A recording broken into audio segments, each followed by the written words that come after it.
يعني ايه لما تكون عامل نفسك بيه او عايز تعمل نفسك بيه وانت ما فيش في جيبك غير 5 جنيه، او انت اصلا بيه ولبسك كله بدل وبليزرات وقمصان وبناطيل ومكافح وشقيان بقالك سنين وسنين،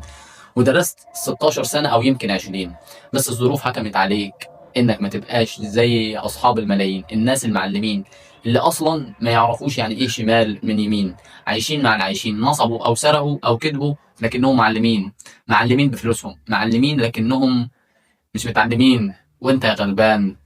يا مسكين دارس ومتعلم بقالك سنين وسنين، لكن هيفيد بإيه علامك يا حزين وأنت عايش وسط الكذابين اللي ما يعرفوش يتكلموا غير بالملايين، اللي ما يعرفوش يتكلموا غير بالملايين، والواحد فيهم معاه عربية أو اتنين وانت مش معاك حتى حق البنزين اللي هو يوصلك عشان تقعد زي البني آدمين اللي عاملين نفسهم بني آدمين، اللي عاملين نفسهم كويسين وحنينين لكنهم من جوه منافسين. شوف احنا فين وهو فين، شوف احنا مين وانت مين، لكنك يا موكوس يا حزين يا زفت الطين